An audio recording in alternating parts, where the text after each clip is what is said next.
Good evening, everybody. Everybody in the back hear me? We're going to go ahead and get started. I've got 6:30. We're going to do a quick pledge, and then we're going to pass off the mic for introductions. So if I could have everybody stand for the Pledge of Allegiance, face the Capitol. I pledge allegiance to the flag of the United States of America, and to the republic for which it stands, one nation, under God, indivisible, with liberty and justice for all. Thank you. Anthony, would you like to do some introductions?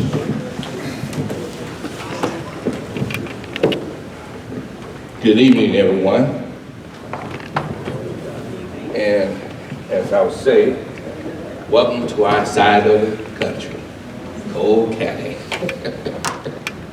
Well, I hope tonight that we can bridge some gaps and bring the family together.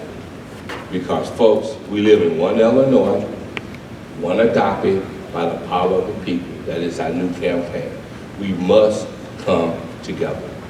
Our state is in serious trouble, and it ain't only our state, it's New Jersey, it's Nebraska. Every other state in our union have problems with property taxes, and that's why we're here, to work together to resolve this issue. Ladies and gentlemen, I want to present to you a state representative who could have had this hearing in Chicago at the state building, Governor Thompson building. But she chose to break ranks with her colleagues and come to the public. And we thank her for that. This meeting, this hearing is for you. It's for you. Representative Mary Flowers.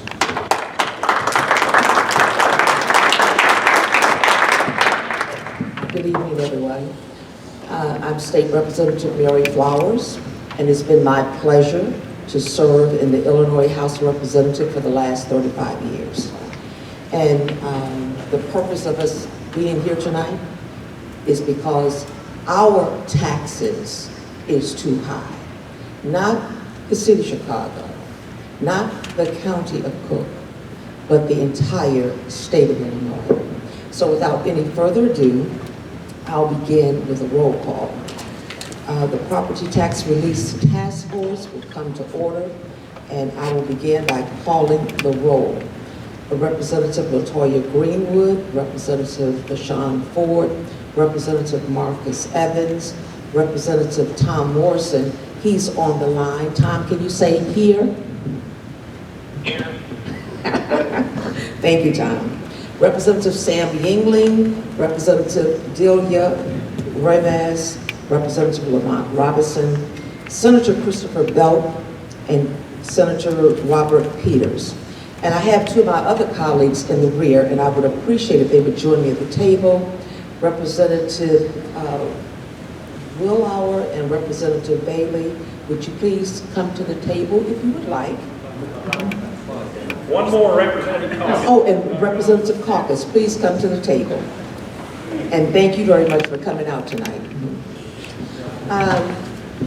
While they're coming to the table, I would like to thank the concerned taxpayers of Coles County for inviting us here tonight. More importantly, I want to thank Governor Pritzker. This is Governor Pritzker's Property Tax Relief Task Force, and it is the law, and is pursuant to Public Act 101-0181. The Property Tax Relief Task Force is created to utilize a racial and economic lens to identify the causes of increasingly burdensome property taxes across Illinois, to review best practices in public policy strategies, to make recommendations to assist in the development of administration, electoral, legislative changes as needed to create short-term and long-term changes to relieve the property owners of the state of Illinois. That's the purpose of me being here, to relieve the property owners of the state of Illinois. So, without any further ado, I would like to have a few comments from my colleagues. And once again, thank you all for joining me. Thank you, Representative Flowers. This is probably the first time that the Republicans have more members here than Democrats. Can we take a vote? Not tonight. Oh, darn it. I'm Dan Calkins from Decatur, and I represent the 101st House District, which includes part of Macon County, DeWitt, Piatt, a little bit of McLean, and a little bit of Champaign County. And I'm here. I'm the first term rep. I've only been in office since January. And we work very closely with Representative Flowers on several things in Springfield. Contrary to the news, we have a lot of things that we agree on. Unfortunately, things that we may not agree on are what makes the news, and that is unfortunate. So thank you very much for including this tonight, and it's really a pleasure to have you down here, and appreciate this opportunity.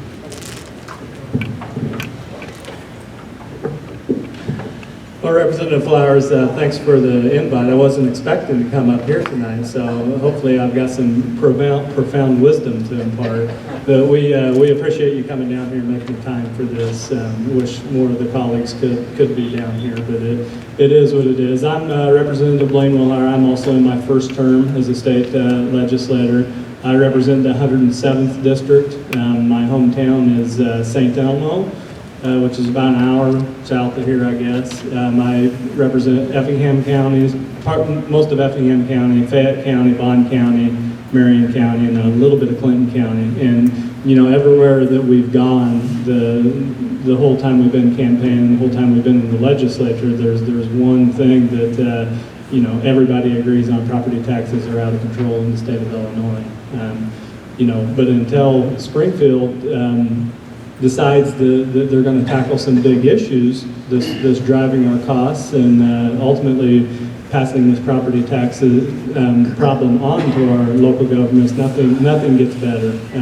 So we appreciate your commitment on being out here tonight to hopefully voice your concerns and, you know, maybe throw out some solutions and some encouragement for our legislators that aren't from this area and don't exactly understand everything that we go through in our part of the state. So again, I just mostly appreciate you folks for making the time to come out here and be involved, because that's what it's all about.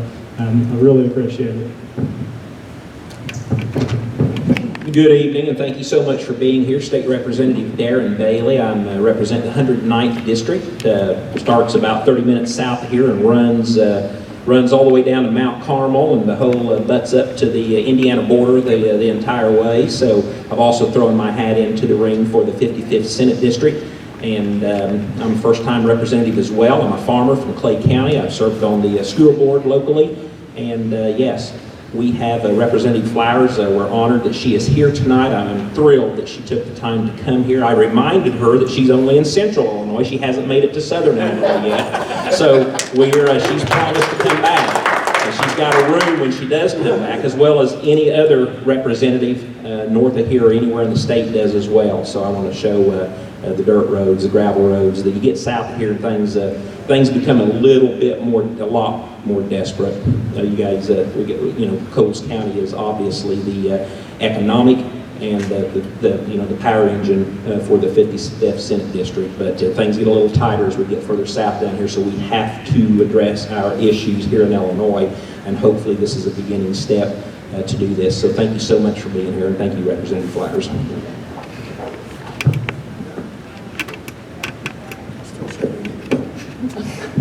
We'll vote, I promise you. Just follow my lead. I'm going to pass the mic, please. Hi, I'm Rob Perry. I'm a lifelong resident here in Coles County. 3 years of hard work and discovery and understanding. I want to share a kind of a situation, and this is for the representatives to listen to. We were at the first meeting in Springfield and, for the property tax meeting. And from a standpoint of being a citizen and not a representative or somebody that's actually part of the making the decisions, I want to share with you what come off at the end of the meeting as we were leaving the meeting. The first thing that I was kind of dismayed because I didn't think, first and foremost, people came into that meeting late. We were there at 1 probably, and we had people coming and going for the first 30 minutes of the meeting. I didn't understand why that happened, but at the end of the whole thing, as we talked, we were talking to representatives. One of the representatives, while he was getting on the elevator, says, you know, we got a problem. He says, we don't have the majority.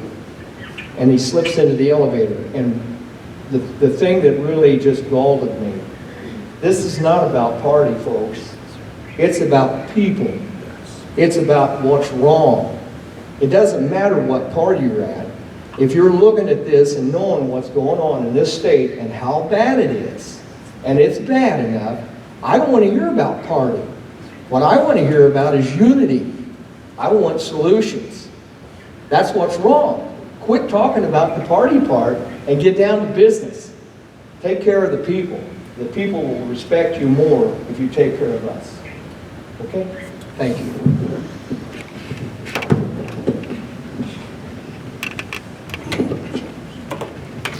Hi, I'm James Donasso. I am with the Concerned Taxpayers of Coles County.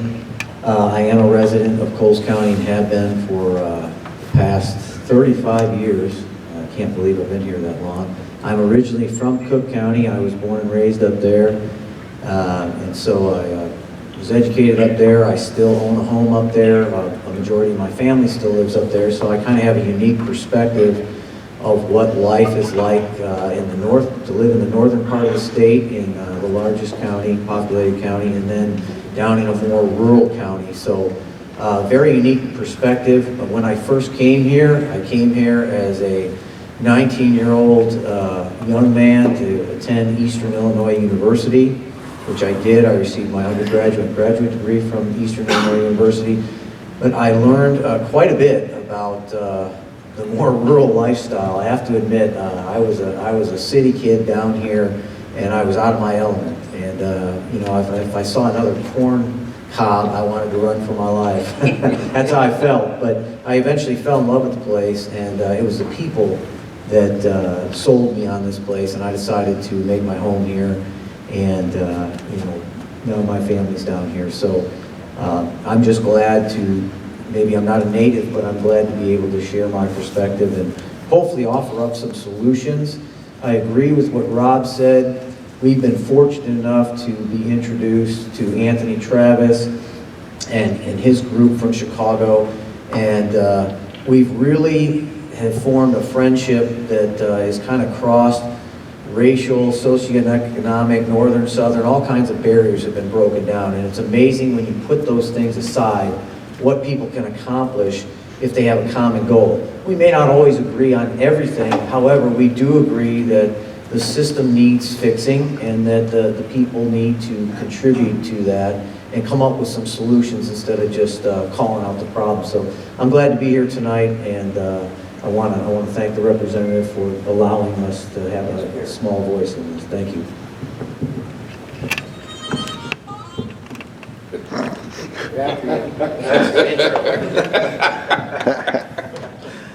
That sounded southern to me. It is southern. Are you sure you're from Cook County? Unfortunately, I am. But my name is Anthony Travis, and I'm known as the tax doctor because for the past 2.5 years, I have been going around the state educating folks about the property taxes. And in that endeavor, I was sitting in my office trying to figure out what is going on in the rest of the state. So I saw on the internet these two men, Rob and James, filing a lawsuit against their county because of taxes. So what I did, I called down here to the Chamber of Commerce, trying to find out who is these guys. So they gave me their phone number. I called them up, and we hit it off. And we've been good friends, or shit, like brothers. They came up to Chicago and gave an excellent report on what's going on down here in this part of the woods. And then Reuben and I came down here and we spoke at the county board. And me talking to the county board went viral. Okay, so everybody around the country saw it. But the good thing is this, as Rob pointed out, folks, this is not a black, white, Republican, Democratic issue. It is a green issue. Money. It's about money. It's about how we're going to pay for the things of the state and who's going to help pay for these things. I am a former trustee from the village of Maplewood. If I learned anything about being on that board for 8 years, I learned one thing. Government costs money. Your inlets, your outlets, your curbs, your gutters, your streets, your alleys, and your new lightings. All that stuff has to be paid for. And whose job is to pay for it? It's ours. It's ours. But we also have to keep in mind, you can only raise property taxes to a point. And folks, we're at that point. Let me give you some, well, let me say this first. Our new campaign is One Illinois, One Agape, powered by the people. We at the Agape Research recommend that we use consolidation as a blueprint to cut government down. And that's coming from the tax docket. Folks, in case you don't know, this state have 7,000, no, I don't even need this. This government, this state, we have 7,000 units of government. We got more units of government than any state in our union. I think Texas is right behind us. Folks, the next big issue is our school districts. In 1940, we had 12,000 school districts. And somewhere along the line, the General Assembly saw fit to cut that down to 856. Even with the 856, we're wasting $1 billion a year on administrative costs. Also, we found out we have 9,000 administrators at $100,000 each, 1.3 million in pension package. We have superintendents.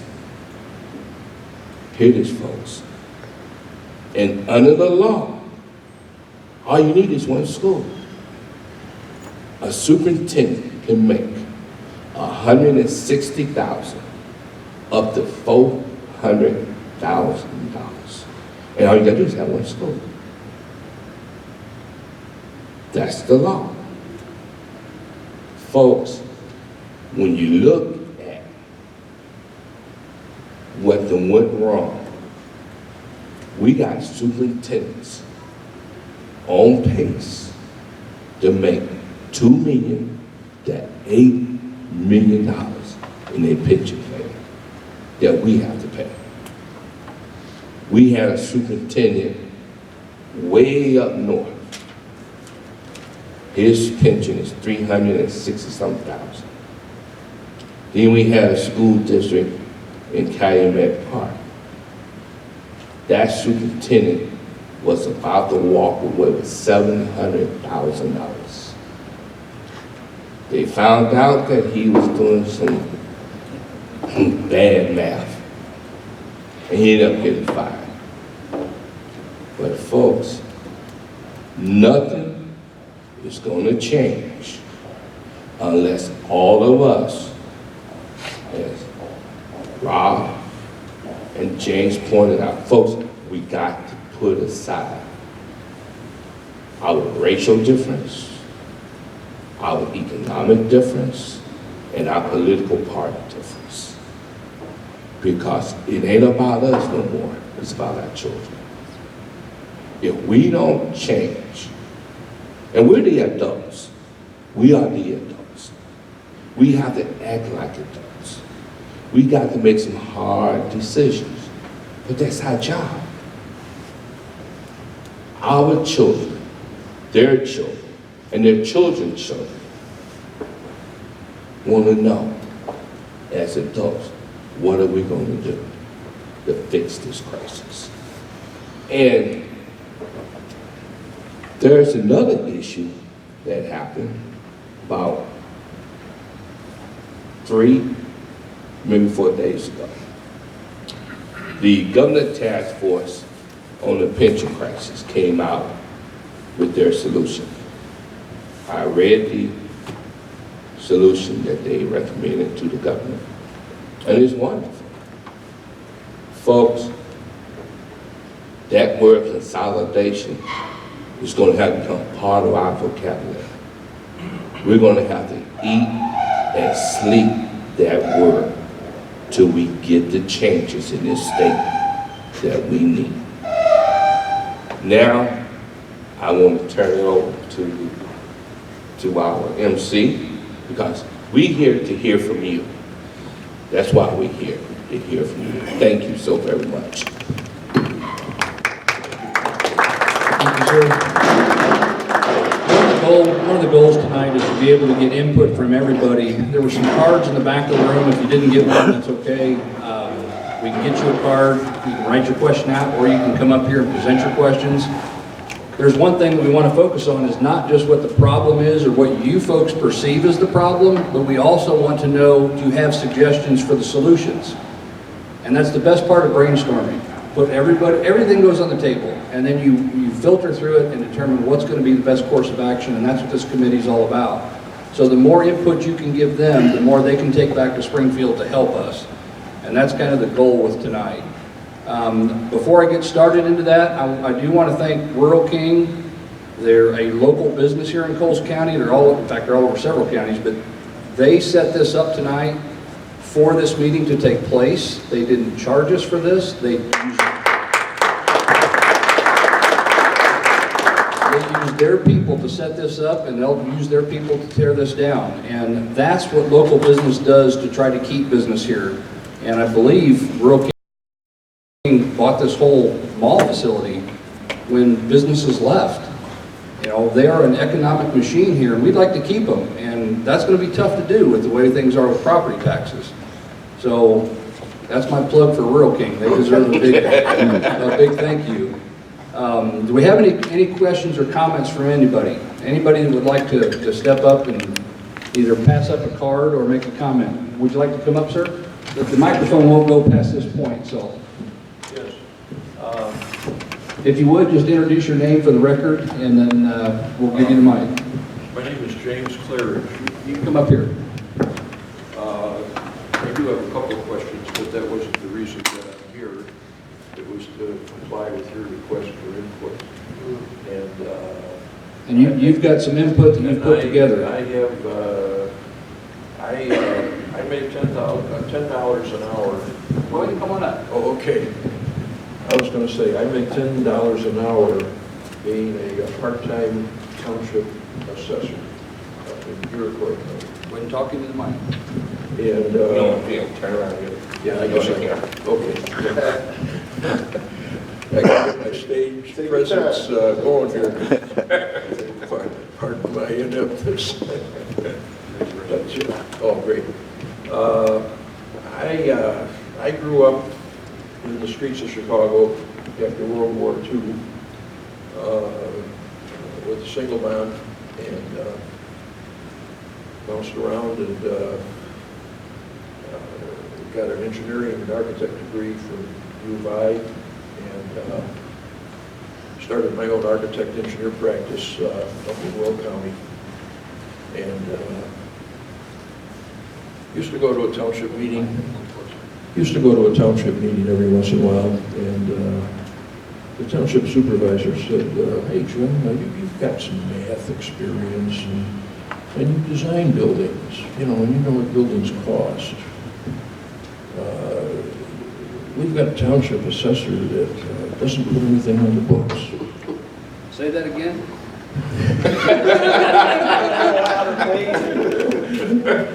Said, and he's just an old guy, but everybody loves the heck out of him, but we don't have any assessed valuation because nobody's taxes get gone over on a regular basis, and if you know the guy real well, your parcel doesn't even have to be on the books, So I said, well, yeah, I'd like to try it out. I didn't know anything about tax assessing and that, and so I've got 50 years behind me being a certified Illinois assessing official. I was president of the Will County Assessors Association for a period of time up in Collar counties. I'm also over the years, I got into the field of being a forensic investigator. So I teamed up the forensic investigator interest with actually researching the real estate property tax system in Illinois. And over the years, I not only belong to the Illinois Assessors Association, but I found a new group that started many years ago, and it's an international group called the International Association of Assessing Officials. And they've been recognized here by the state of Illinois to actually give assessor classes along with the Department of Revenue. A very good group that just formed an Illinois chapter here about a year and a half ago. I wanted to give the board what I considered a very initial overview of really what's going on in the state of Illinois as far as assessments are concerned. Although a number of years back, I did follow the local events taking place here with you guys. And but the presentation that I have here not only has a text, but I also give aerial photos, copies of newspaper publications, and documents. And what, if possible, what I'd like to do is just briefly, I'm not going to go through the whole thing, but, and then for the audience, I'd like to show you, that's great.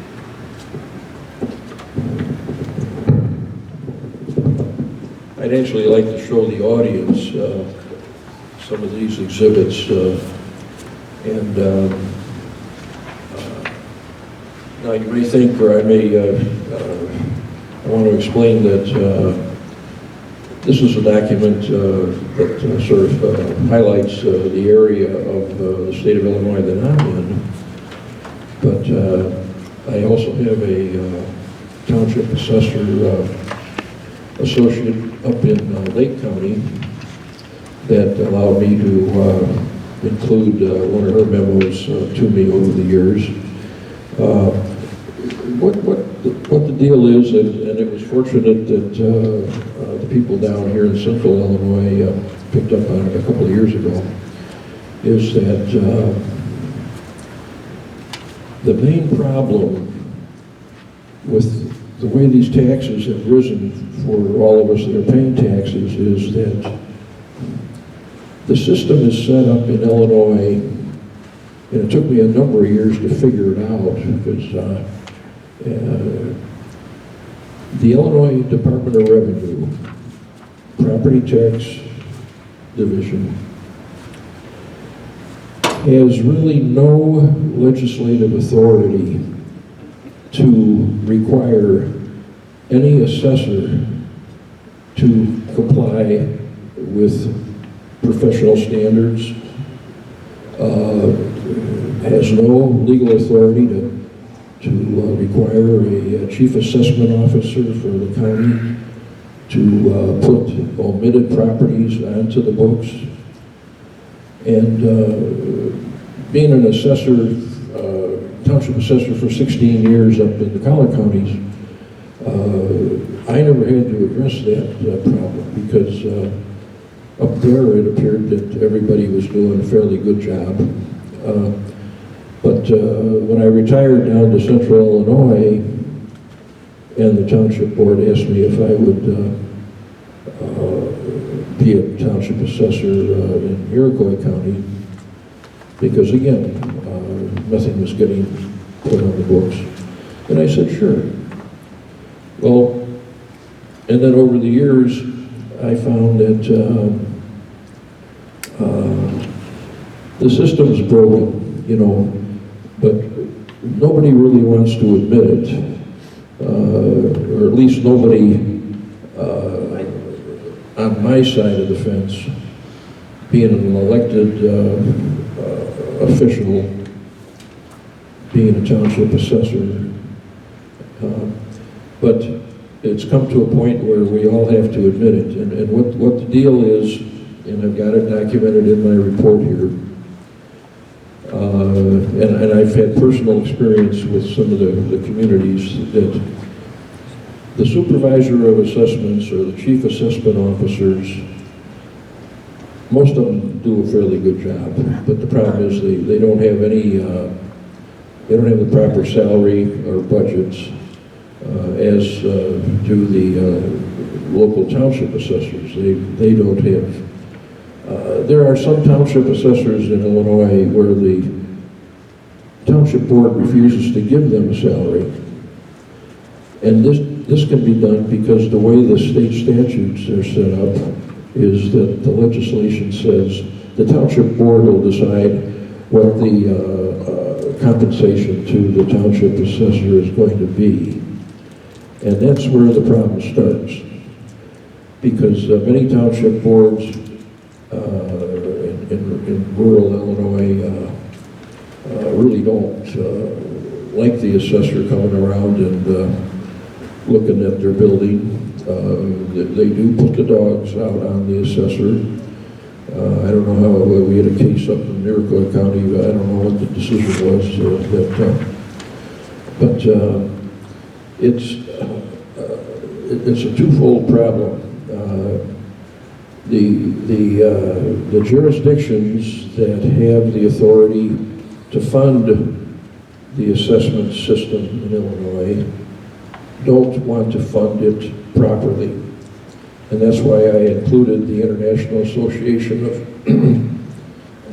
Assessors guidelines that actually show, excuse me, that Illinois provides budgets to their assessor offices at 25% to 50% less than what's appropriate through a survey that was done through the United States and Canada by this international association. So you got a twofold situation. Nobody wants to pay to have the proper stuff done. And the main reason that all of the taxes are being increased is, and I did the math on it, and I documented it with various situations. But every year, throughout the state of Illinois, it's estimated that a minimum of $3 billion of property tax is not put on the books. Now, if new property, and I've even got documentation in here in one of my areas where at the top of the page there's a duplex building, and at the bottom of the page there's a duplex building. For some reason, the one on the top of the page it was a duplex building that was built a number of years ago. But anyway, for some reason or other, the Board of Review for the county in 2005 took that duplex building off the tax books. So from 2005 to 2019, the owner of that duplex has only been paying $280 a year. So the question is, well, who pays the other $3,500 or to $5,500 of real estate taxes for those units per year? And what we've done is, and we've calculated this for the areas outside of Cook County and major cities around the state of Illinois, but it's so for this building being off the books and a number of other buildings being off the books, each household in this village, a small village, 1,600 people population, we computed that each one of the other households in that village then has to pay $126 a year more on their real estate taxes, because the way what happens is the taxing bodies have their levy for the amount of money they need. But if you've got 10% of the parcels in the state of Illinois that should be on the books and aren't, or have been removed through erroneous actions of the Board of Review, and this duplex is still off the books after the municipality demanded that it be put on the books. And what the problem is a county superintendent, a chief assessment officer can tell everybody to go to hell. And there's no legal action that anybody can take against him. And I'd like the board here to follow up and do some research on the Lake County situation, where the president of the Assessors Association up there in Lake County gave me a memo to include in my report, where she documents that their Assessors Association and a number of the villages there fought in court against this supervisor of assessments up there. They spent over $86,000 of legal fees to get this guy out of there, and they couldn't do it. The judge that had the case before him said, well, I've gone through the state statutes, and if that guy doesn't want to put stuff on the books, or if he wants to take something off the books or whatever, that's his choice, you know. So what happened is they finally, through local community action group, they convinced the chief assessment officer that maybe he should just retire. So whatever financial arrangement was made to get him out of there, they did it. They've got somebody new in there that they're very happy with now, and hopefully. But see, what happened here is all of us guys thought you local guys were just, one of by yourselves, but you really weren't. It's like this all over the state of Illinois. Thank you. Number one, you have to get rid of the people that don't want to participate in a fair and equitable system on taxation. So get rid of these chief assessment officers that think they're God and can decide who goes on the books and who doesn't. Get rid of them. But you got to have legislation to do that. The only thing the Illinois Department of Revenue can do is, they told me, well, we can go and talk to them. But the problem there is, when somebody from the Illinois Department of Revenue comes and talks to a chief assessment officer, the conversation goes something like this. Well, this guy, Jim, the township assessor and so-and-so, he gave us another call and, told us to, So in other words, everybody wants, in other words, even the state of Illinois wants to push the blame off on somebody else, that they're really the ones that are the troublemakers, and we're nice guys. I guess I probably took up most of the time. No. So, good job. You're fine. Thank you very much.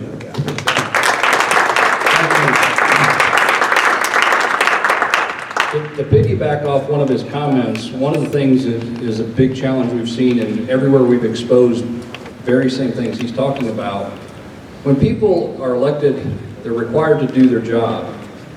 And civilly, as far as the assessments and all of those, there's all kinds of barriers that we run into. But one thing that a lot of folks have overlooked is your state's attorneys.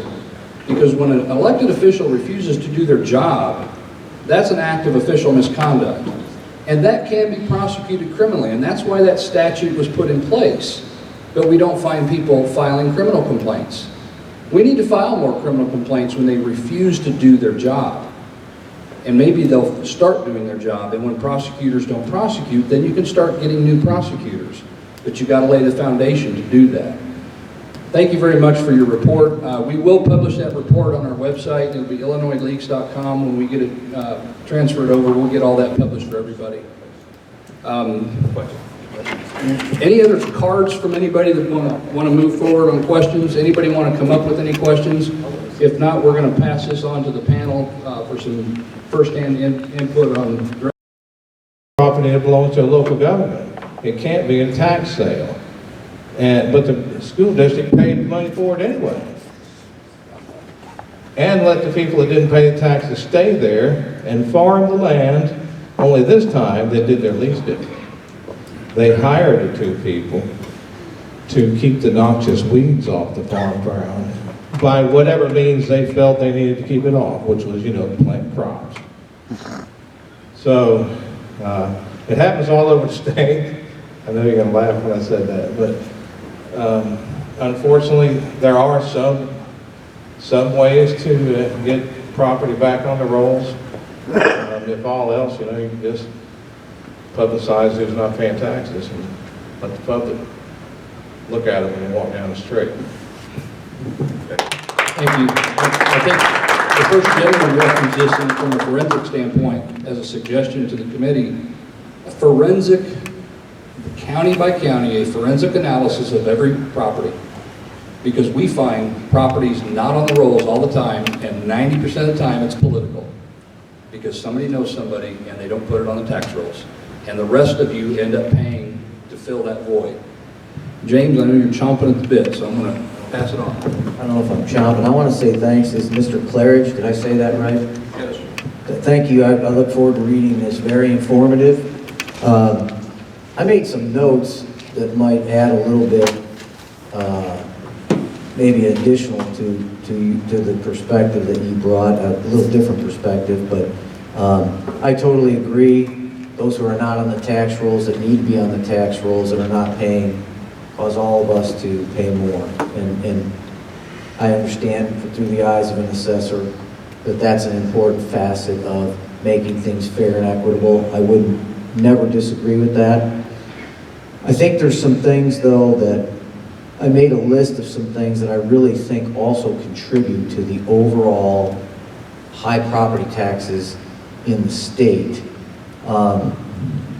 One of them, I believe, and I would challenge anyone to say that what I'm saying is not true, but we have a conflict of interest with many people who are in government positions that have an interest of keeping the property taxes high because they benefit financially from it. And that's just a fact.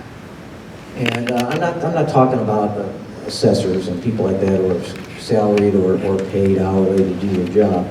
But when you get to the top of the pyramid, and this is common sense, I mean, if you have people at the top of our legislative body that make money off of the tax system, I don't think that's right. I think that's a conflict of interest, and I really believe at some point that has to be addressed. And I think this is something that resonates with all Illinoisans. This is not a political thing to me because I'm independent. I'm not a Republican, I'm not a Democrat. I'm from Illinois and I don't like what's going on. So I'm speaking for myself as a citizen, and I know many people who have contacted our organization over the last 3 years have said, hey, something smells fishy in Denmark. So I think that needs to ultimately be addressed. Another thing, there's too many units of government. We do need to think about consolidation.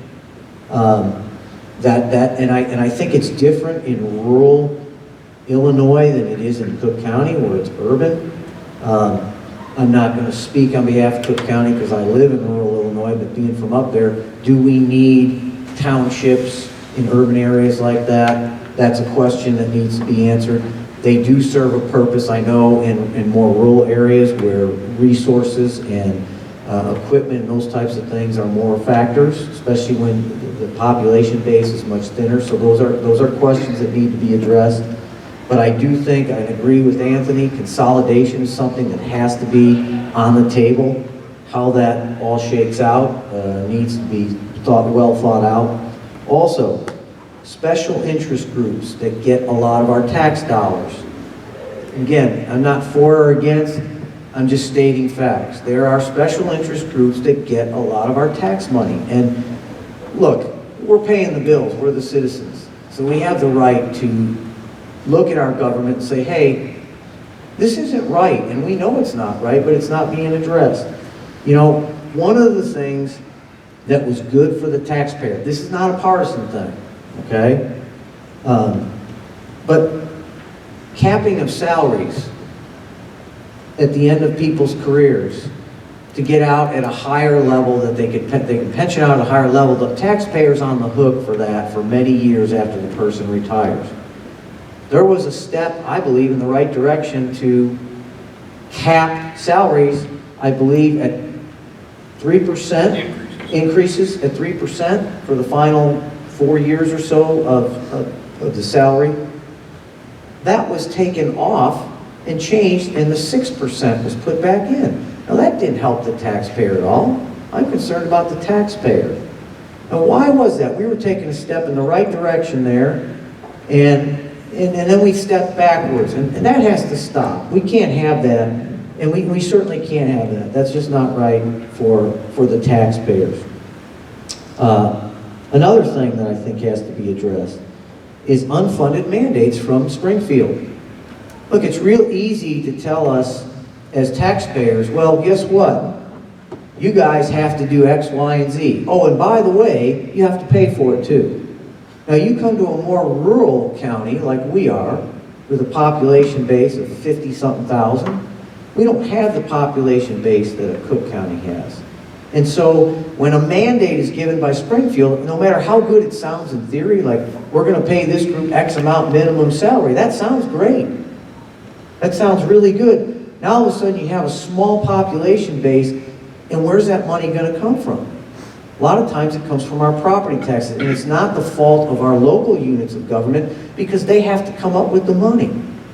And so you're putting our local units of government in a box, and you're putting the taxpayer in a very tough position, and you're putting our local units of government in a tough position. Unfunded mandates, and Kirk, maybe you can help me out on this, are they even legal under the Illinois Constitution? Are we supposed to have unfunded mandates? I don't know.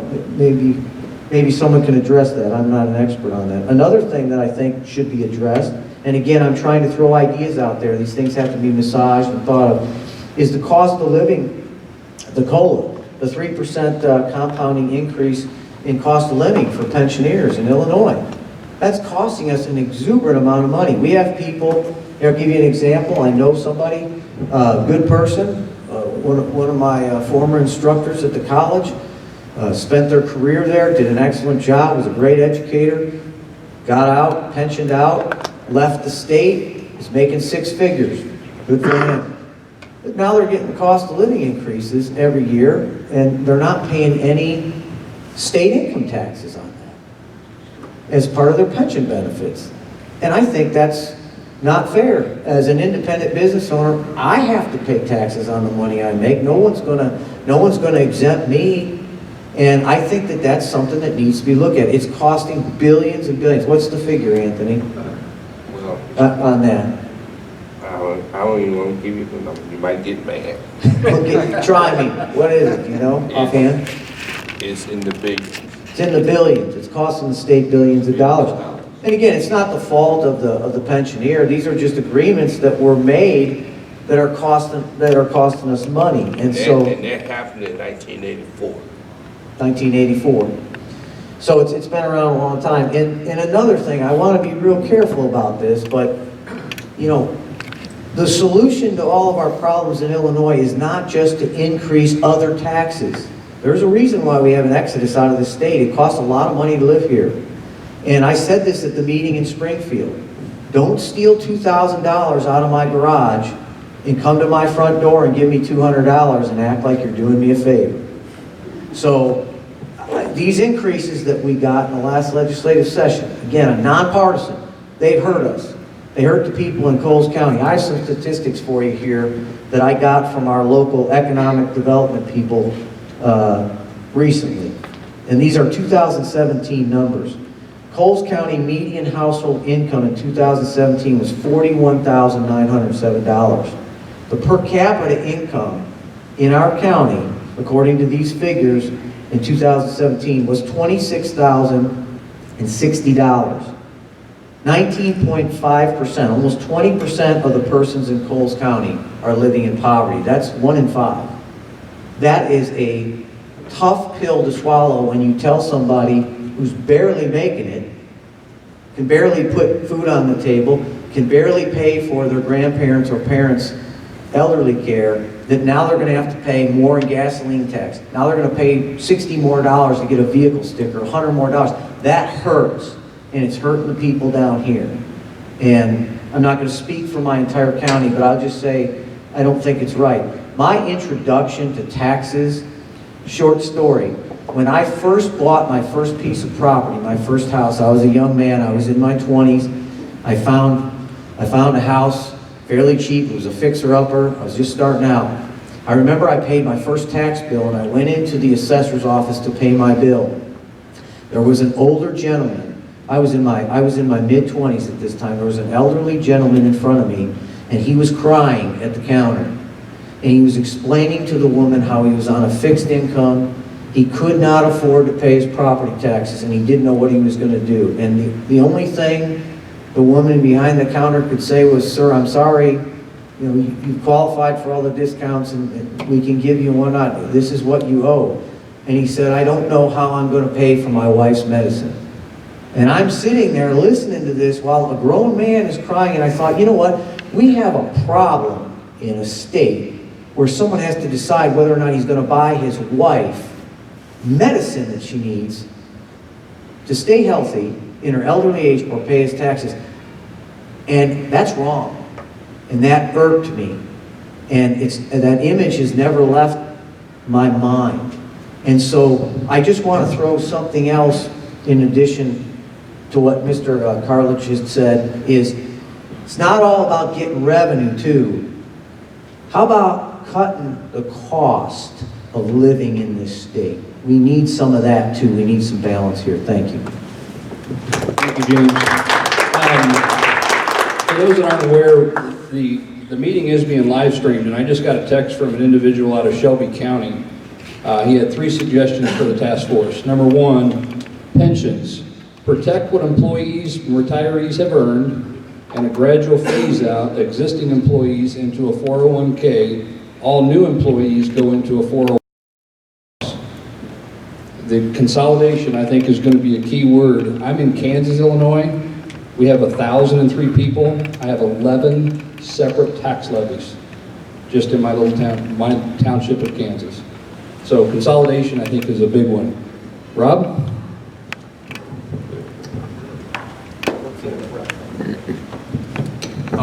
James raised the issue of the amount of money from 1984 to 2014. We lost $1 billion a year in lost revenue when we stopped taxing retirees. Judabad Topeka said in 2014. Now, here it is 2019. This is an article that just came out, and it states, it's a big ticket item. An analysis by the state controller office said the retirement income exclusion costs Illinois $2.3 billion in fiscal 2015. So when you add that $2.3 billion up until 2019, and then you go back to 1984 when they instituted the protection clause, folks, we lost $40 billion in lost revenue.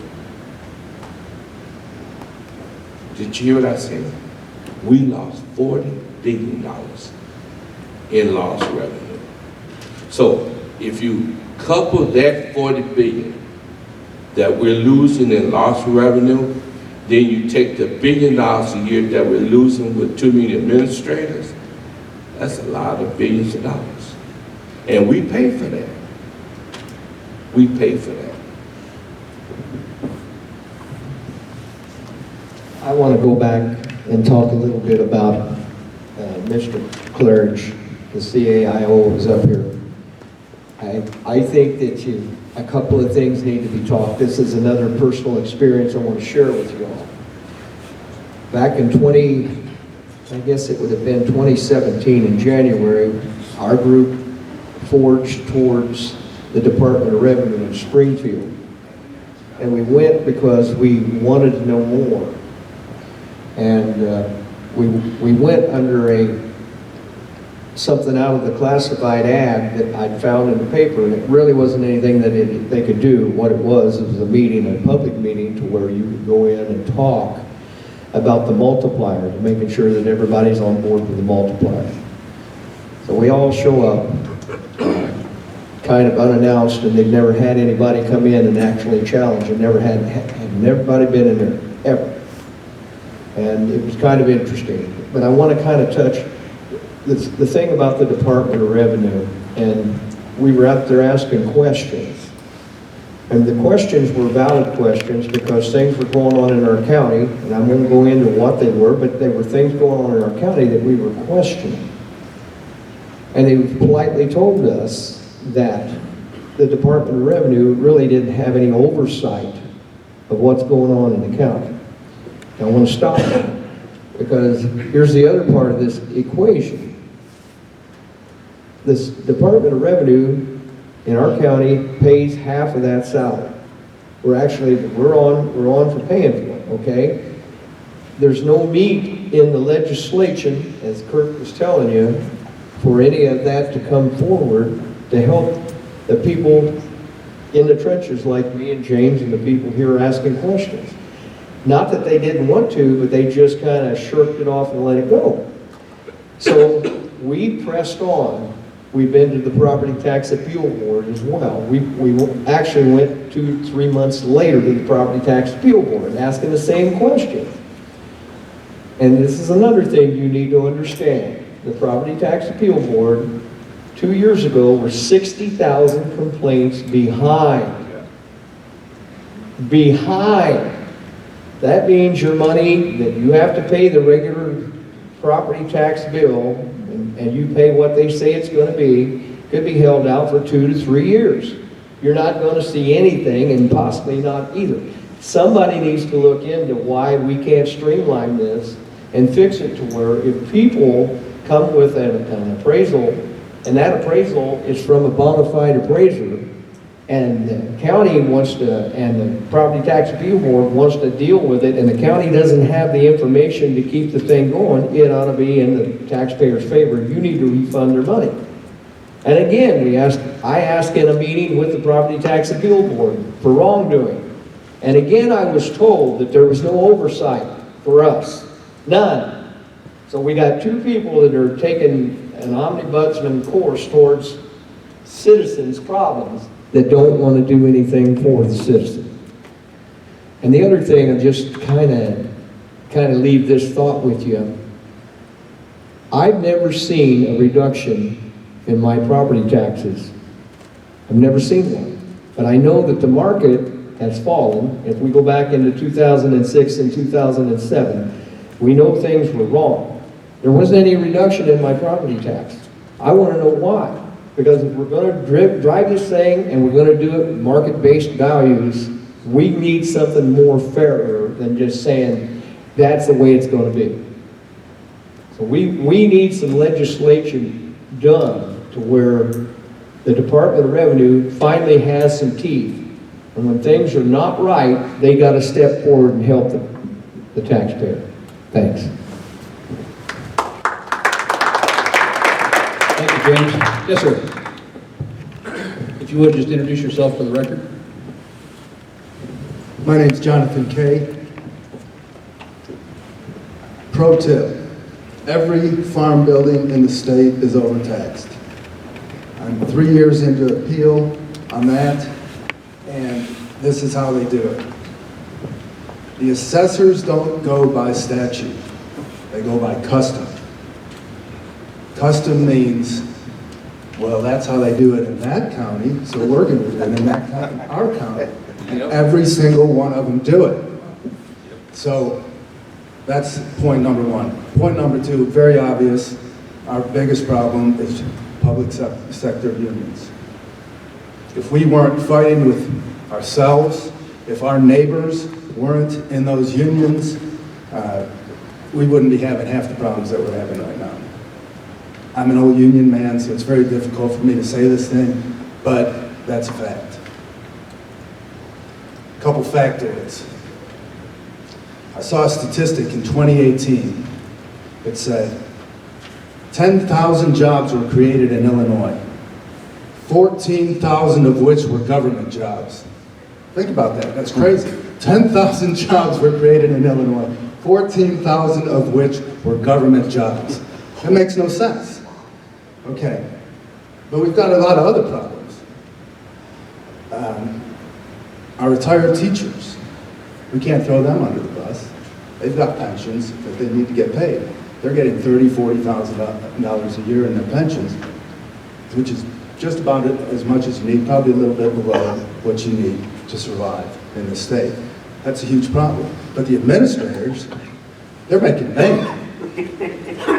I was in a small organization that this town put together, and they had a little board of directors. And they were all made up of school administrators. And I was the only private sector representative on this committee. And I pointed out that the emperor had no clothes, so they kicked me out of the committee. The beauty of it is that I got to experience their perspective. And their perspective is this. They are very big, they're very large, usually very fat. They're very high paid, all of them 6 figures plus. And they gathered up in a group and told me what I was doing wrong. None of them accepted the emperor has no clothes premise, which was, you guys are doing nothing, you are obstructionist. If you get out of my way, I can solve these problems. Because I'm an entrepreneur, I'm a problem solver. My wife is an engineer. We are problem solvers. We know that the buildings are being overtaxed. We know that the administrators are being overpaid. We know how to solve these problems. And it's a math problem. It's really just a math problem. I have an old saying, problems are easy to solve, until people get involved.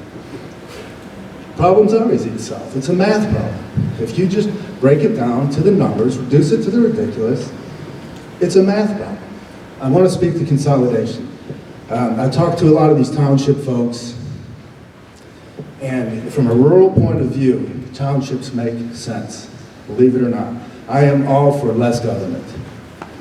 But the reason that they make sense is because all politics is bottom up.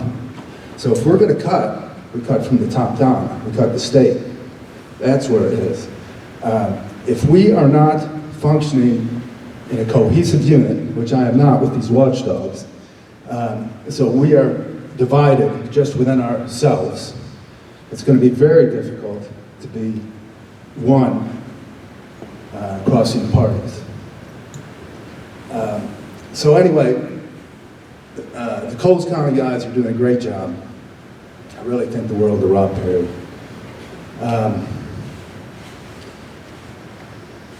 We should tie the administrators' wages, and really all government workers' wages, to the median wages of the county that are paying them. So write that down. We must make the government workers' wages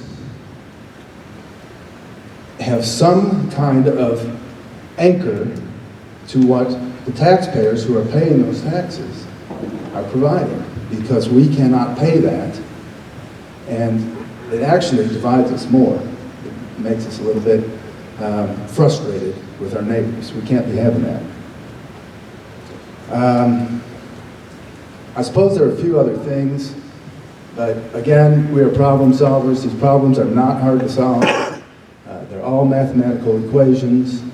That committee that I was talking about that I got kicked out of, we're in the housing committee, and we have evaluated what to do about the infill problem. You know, we have a lot of towns that have empty houses all through there. We have solved that problem. The city leaders didn't want to hear anything about it, so they just got in the way, and inertia is their practice. Another thing, all our government bodies need to have private sector representation. We're getting too many retired government workers on there. They have pensions, so they can afford to be there. Private sector people have families, jobs, businesses, and we don't have pensions. So it's way more difficult for us to be on there. We should limit the number of government employees on these committees and on these boards relative to the ratio of government employees in our counties. Write that down. Factoid. The average government, the number of government employees of the county is 8.5% of government workers in each county statewide on average. Coles County has 12.5% of their workers as government workers. So it's a 50% increase in this county. So that is going to make more of us have to pay more taxes to cover their wages, their pensions, and their benefits. There's a few more things, but I think that's all you could probably take from me for now. I'd be glad to help. Let me know when you want to make it right with my wife, and we can talk a little more.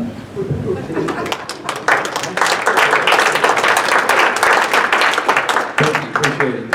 Hey, last night, one of the things that we did, looking up on the Illinois Comptroller website, for those that aren't familiar with it, you can go and look at local government and pull up their annual financial report. I'm going to speak to Coles County. On their annual financial report, it showed an indebtedness of $12 million. In the grand scheme of things, that's not near as bad as some other places. How many live in Mattoon?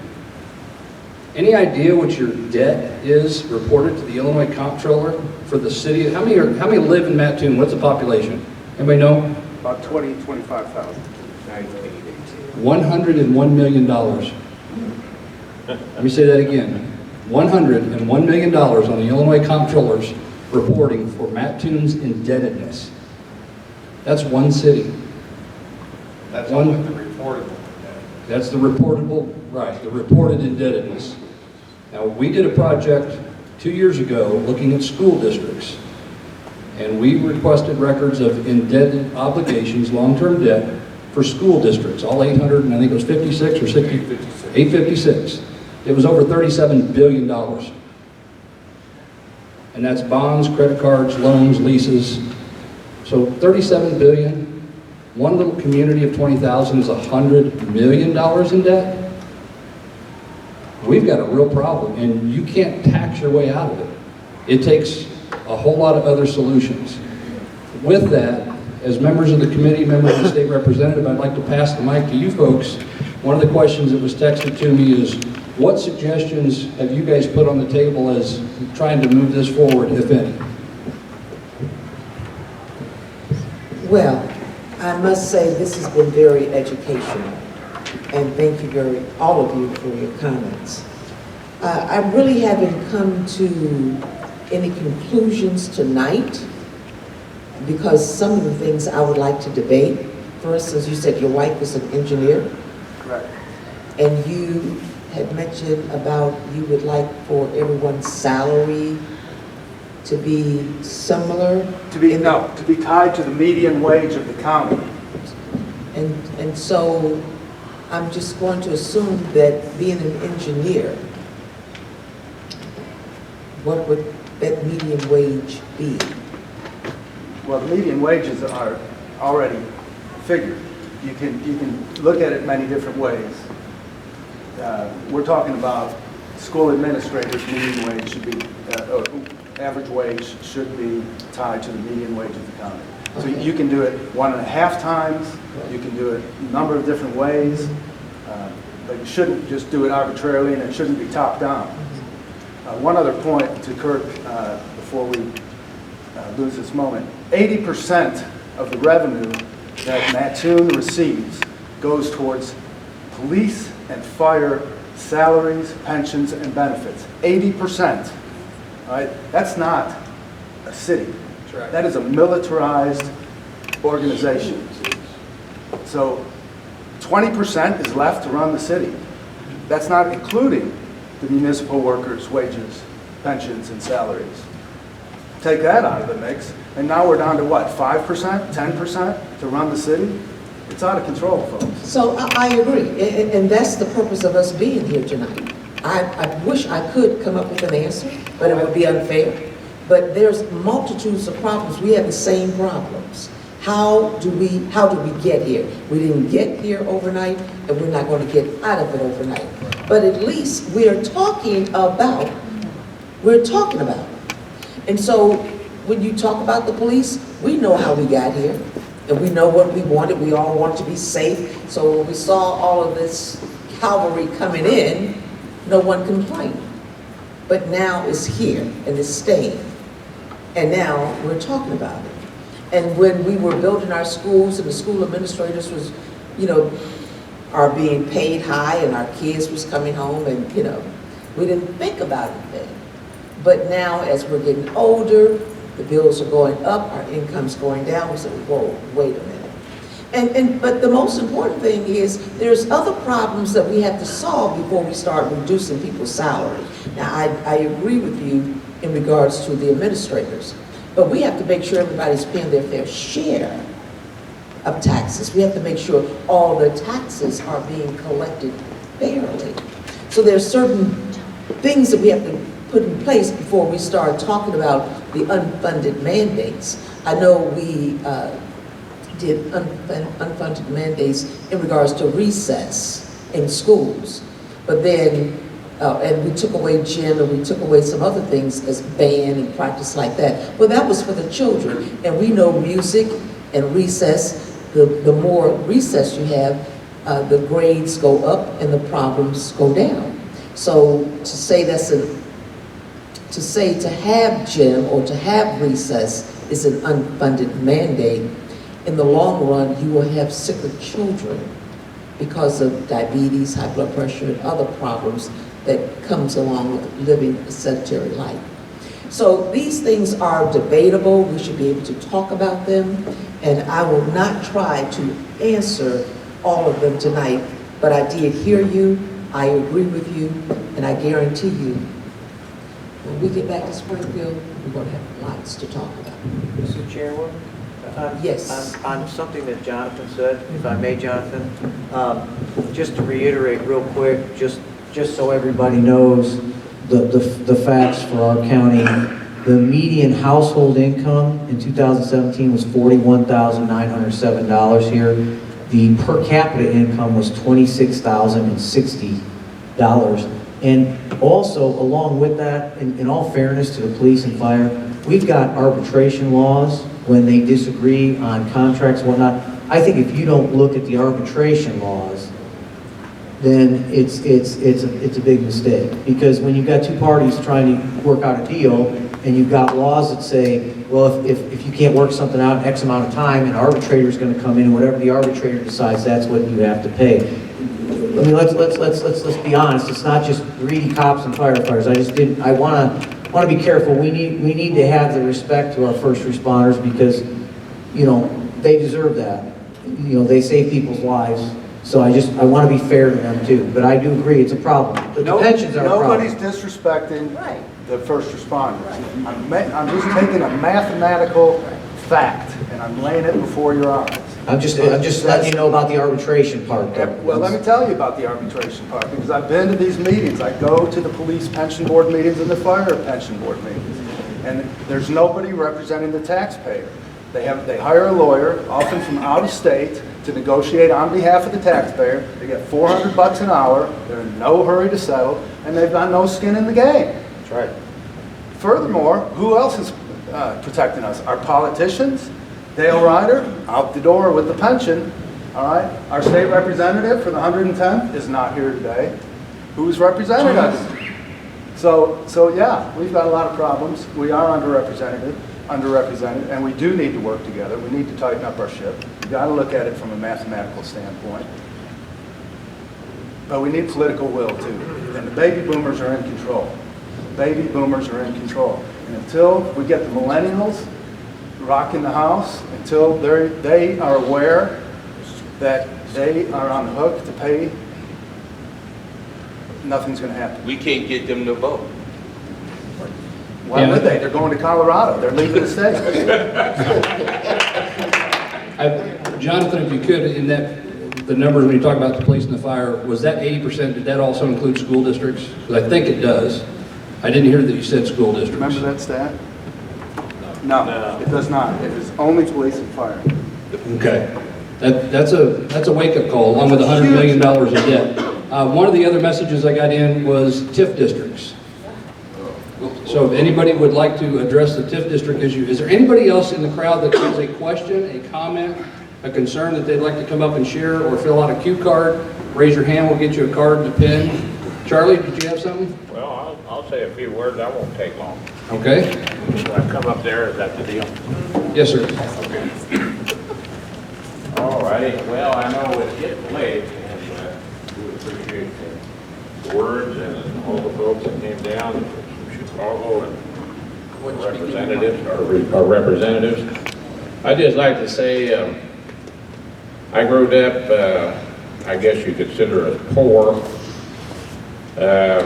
but even though it was a little unhandy, it wasn't that bad. We all had plenty to eat.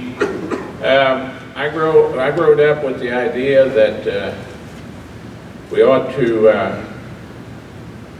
take care of ourselves.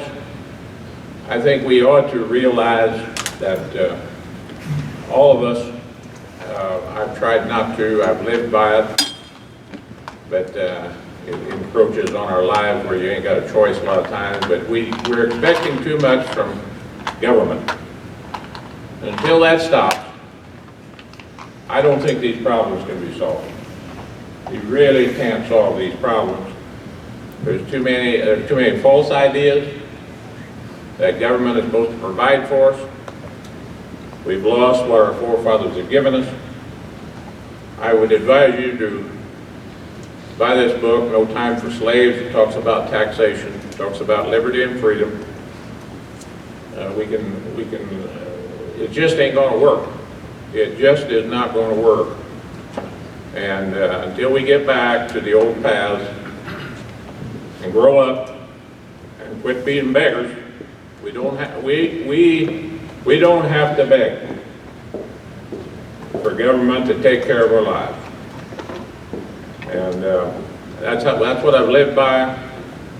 It's still truth that we ought to go back and look into, and we'll get things changed. Until that happens, I'm going to keep plugging along, hoping that it can happen. But having said that, it's not necessarily too hopeful when you look around us at times. Thank you.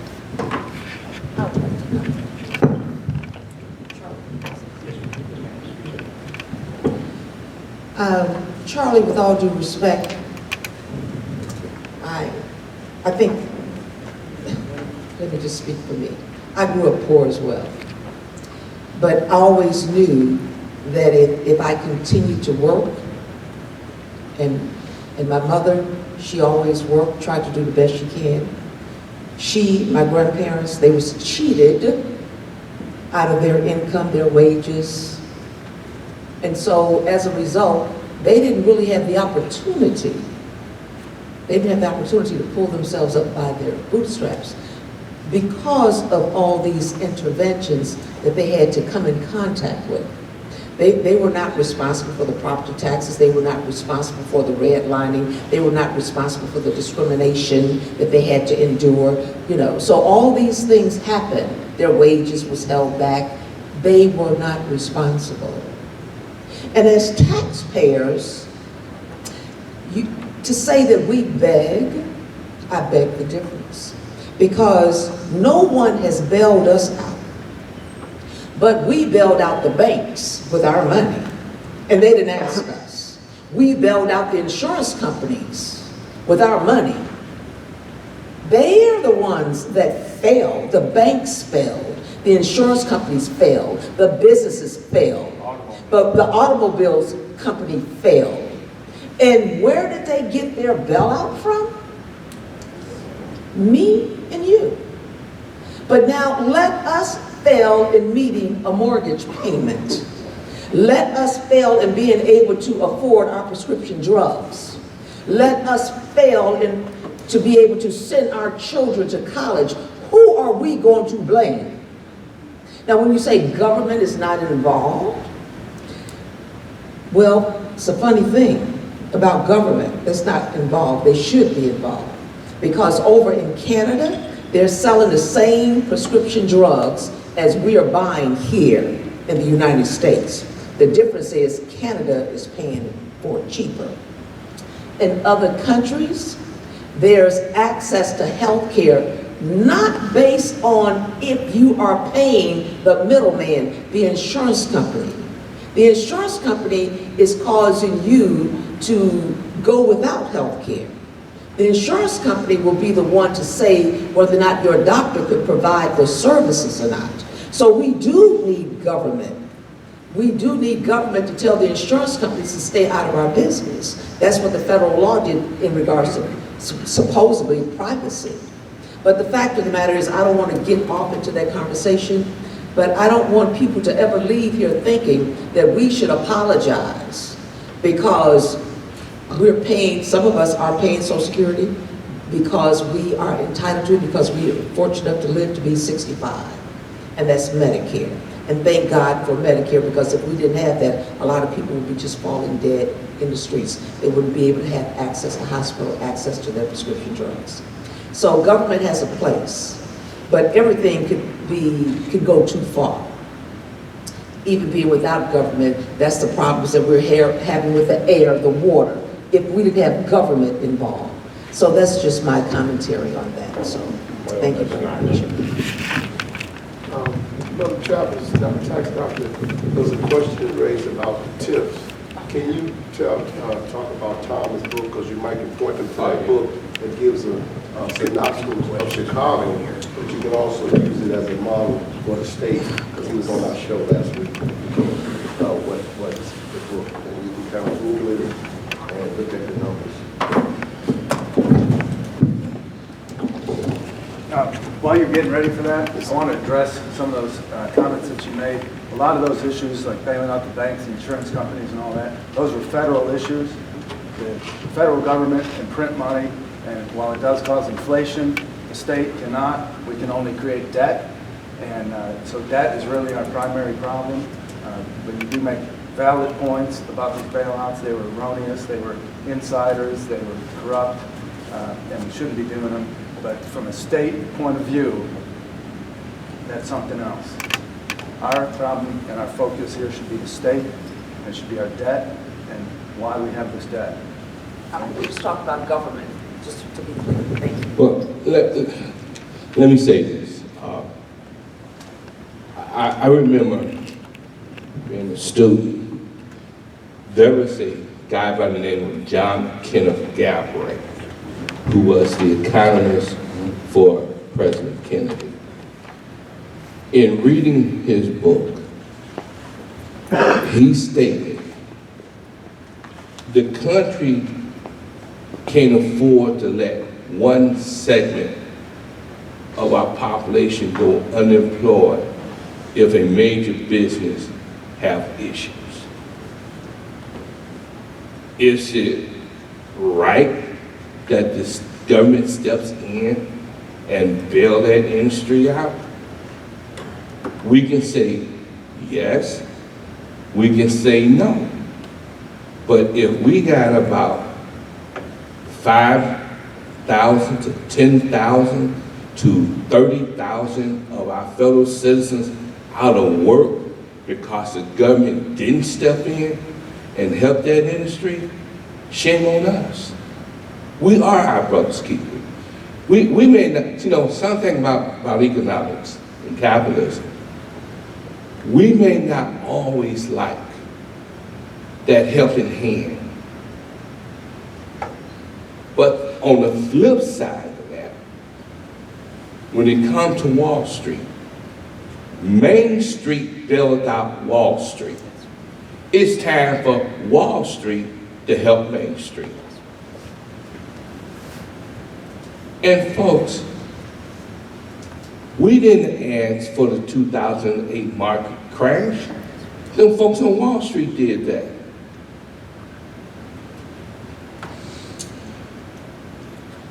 The Glass-Steagall Act that put an end to the Great Depression. Bill Clinton supported the move to kill Glass-Steagall. And once that happened, we began to see the erosion of our economy. Some of these laws that they come up with may seem like it's intrusion, but folks, capitalism by far is the best economic system to have. But if you let capitalism go amok, it is dangerous. And my good buddy, Adam Smith, who I read all the time, he pointed out in 1776 that if you let capitalism run amok, you let big business take over your government, and that's what we got today.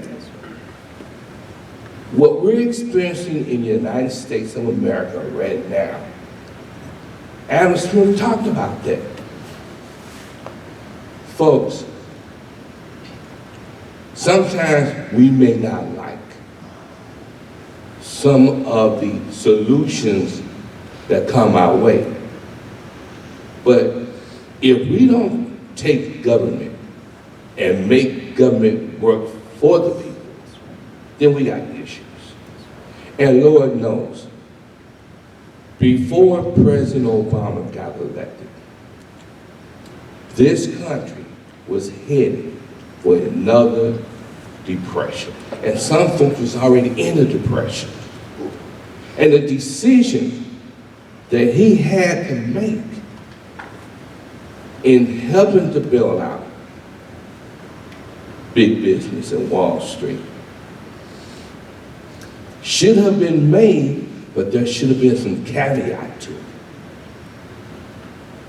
When the mortgage industry went south and we bailed out those folks should have turned around and helped all of us out. And I use myself as an example. My property went into foreclosure for 3 years. I even went down on Wacker Drive and watched the mortgage company sell my property. And they sold it back to themselves. They wouldn't give me a helping hand at that time. But I had to wrestle with that mortgage company. And I take my hand off to this woman down in Florida. I'm a veteran. And our motto, we don't leave no veterans behind. And when it comes to our mortgages,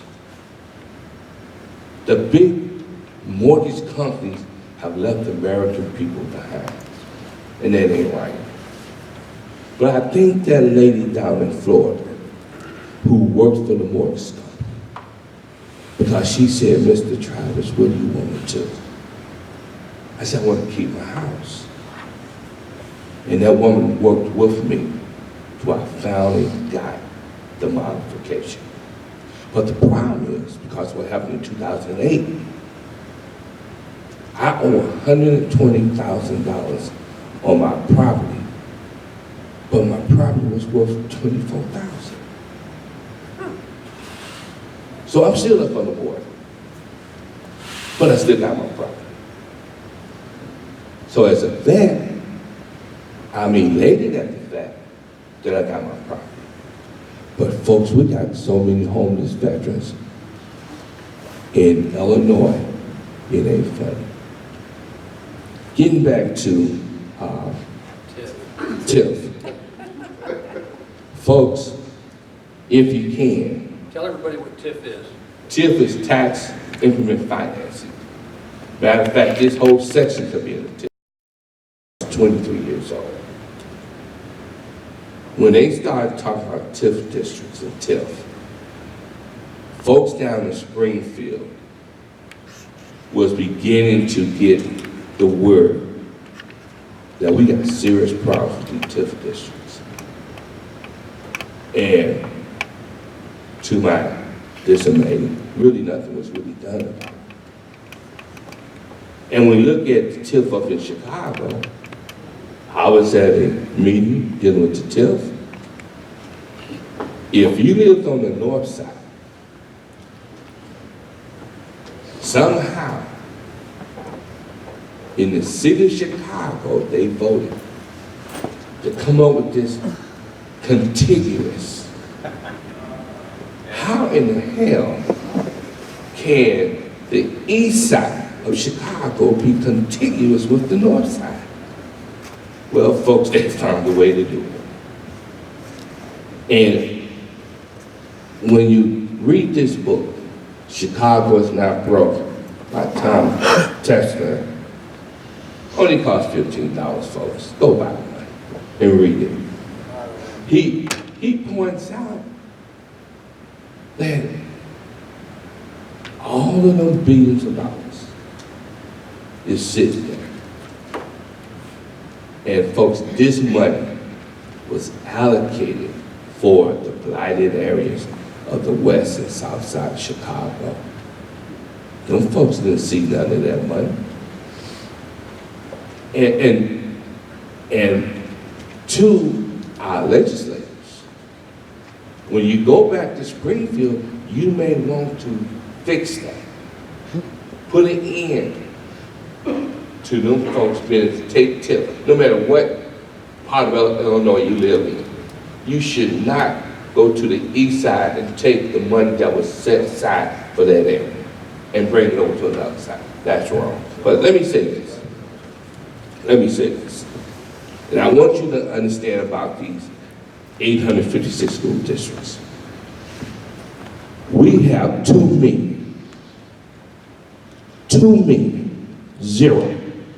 75,000 students in Illinois. 856 school districts.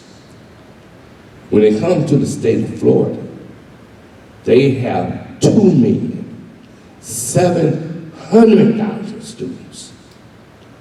Folks, they got 74 school districts. 74. So, somewhere along the line, the General Assembly saw fit from 1940 to bring that 12,000 down to 856. Folks, consolidation got to be on the table. Thank you. On the topic of TIF, come on up, Rex, we'll get to you. On the topics of TIF, from a representative standpoint, one thing I want to share, in Coles County as an example, and James, you can support me on this with some details, or John, you can, but when you have a TIF district, there are certain requirements that the county clerk has to sign off that the assessments are true and accurate.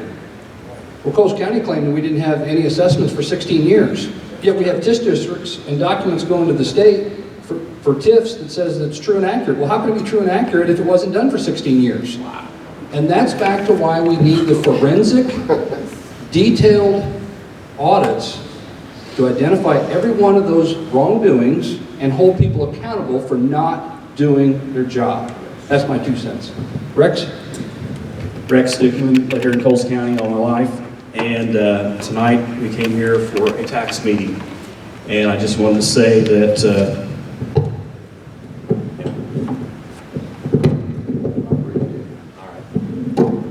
one thing that I thought of that should be addressed was our property taxes tonight. Okay, so I just actually took down my property tax bill and broke it down. Like Jonathan said, this is math, okay? We have 43% going to education here in Coles County. 21.25% to TIF. Almost 21% to pensions. That is 84% of our tax bill going to these items only. That leaves 16% for Coles County, Mattoon Township, you have Charleston, City of Mattoon, the Library, Park District, Drainage, and the Airport Authority. So they get 16% of our money. So it's not hard to understand why they have no money to do things in our community, okay? We have to figure out a way to stop the bleeding. Schools, pensions, those 2 things have to be addressed and fixed. There's plenty of people that will finish a career, retire at 55, get another job with another state agency, and then draw another pension. Double dipping, triple dipping, those things have to stop. We cannot afford that. Then they'll retire out of state. Yeah. And most of them, yes, exactly. Then they run. We're going to have school consolidation sooner or later, okay? We had administrators that had been teachers, okay? Well, once those jobs are eliminated, they're either going to go back to teaching, or like you said, they're going to move to another climate that's in their favor. No, taxes are too high to live here. That's why they leave. Well, you're exactly right. But we have to fix those things. And until those hard decisions are made here in our state, nothing can get better. We also have a U-Haul business here locally that I run. And people of all ages are leaving our state. I had one gentleman this summer. He was a teacher in his 20s. And he came to pick up equipment, and the reason he was leaving was because he wasn't sure as a teacher if the money was going to be there for him to retire at a later date. So he chose to go to Colorado instead. Now that's somebody in their 20s. We always have seniors leaving because they're on fixed incomes. Well, it only makes sense to pick up and leave if you have to. So we have to start addressing pensions and the schools.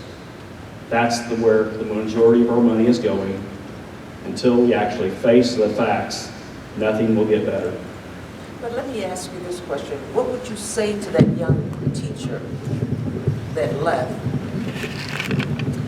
What would you say to that young teacher that packed up and left to go to Colorado because he was afraid that there would not be a pension for him when he get older? What would I say? What would you say to him? I would say, as an educator, you should stay and fight. Because we have intelligent people in our communities. Fight for more money to get a fair pension so when he gets older, he can live happily ever after with his family. Let's secure the money. Let's secure it. Make sure it's going to be there. Right. But we have to figure out how we're going to do that.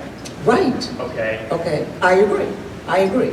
Because how would you expect a young person to want to stay in an environment where their pay is capped at $20,000? Why is it capped? I'm not saying. No, we're not saying that it's capped, but the average, the income for poor people in this town is $20,000? 19,500. That's the per capita. 19,500. Per capita. And so my point is, people would like to know, when we were coming up, when we were younger, I'm 60-something, so, and I remember working for $1 an hour. And so, right. And so with that being said, I know that I wouldn't want to do that now. I know that I would not be able to take care of my family even on $10 an hour because of the gas. You know, years ago, and a lot of young people don't know this, but TV used to be free. But now you can't have TV without having cable, and cable comes with a bill. So the gas, all the utilities have gone up.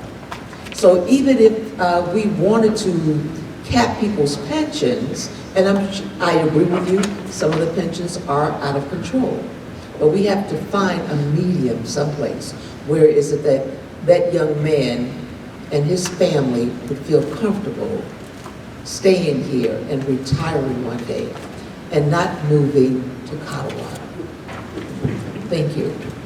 Yeah, let me address one point that you made, Rex. It's that the property taxes and the statistics that you brought up is a huge point. In the case of property managers, when you look at those tax rates that are being paid, often the schools and other entities make more money on a rental property than the actual owner or property manager of that property. What that causes is that there isn't money to put back into that property, and then that's how poor properties develop. So that runs down the property values, that runs down the quality of life, and so those taxes have a detrimental downward effect. I just want to say, there's another young lady that would have been here with us tonight, and she is called the apartment lady. And so if she was here, she would say you're absolutely right, that rental apartment is very expensive because that owner of that rental property, his taxes have gone up. And he's not going to forego his family for those families in that building. So he's going to go up on them in order to pay his bills. And guess what? He's not going to be able to put the money back into the upkeep of the property because it's so doggone high. Thank you. Thank you. We had a question back here.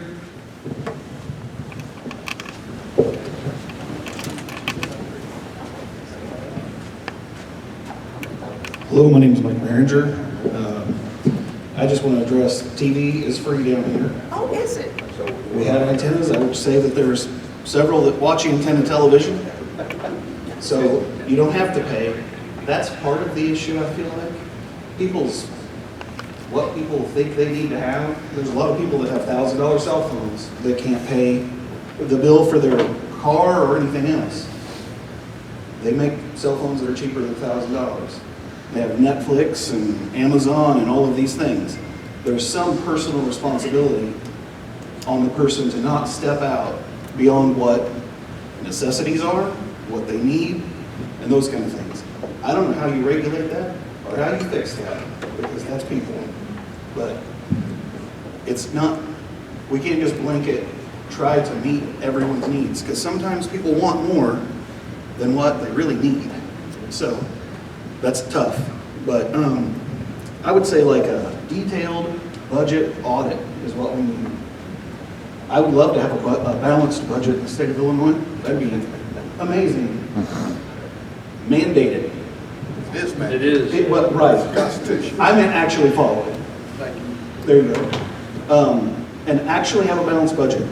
I'll bet everybody out here has a checkbook that they balance, and if they spend 3 times more than what's in that checking account, somebody's going to be asking them how they're going to pay those bills. The state has spent more than's in the checkbook since well before I was born. That's a huge thing that needs to be addressed, I feel like. It's a spending problem as well as a tax problem. There has to be something addressed with the amount of money that's spent and taken in. And that has to be a huge part of the discussion. Thank you. We're winding down. We got about 10 minutes left. Rob, as soon as you're done, we've got 2 more questions back here. Representative Flowers. Yes, sir. Would you please explain to me why there's a different set of tax situations in Chicago? They have different rules than what we do here in the rest of the state. Why is there a separate game? Why is it different in Chicago? Why can't it all be one? Cook County. Home rule. Simple, it's We got home home rule rule. down- we got The home rule down here. The population is different. We're more populated. As far as the jobs, the opportunities, and different things like that, it's greater. But how many other states have 2 different sets of rules for 2 different parts of the state? I really can't answer that question because I'm sure that the urban areas are different than the rural as well as the suburban areas. If you go to the suburban areas, there's different sets of rules that's there. The urban areas, Look, we got that though in here. What we live with is the same way. The Department of Revenue. All I'm asking is if the Department of Revenue takes that all into consideration, why is Cook County separate from the whole? I don't understand why. I don't understand, as far as your county, that is you have a different, this is Coles County. I'm from Cook County. There's 102 counties.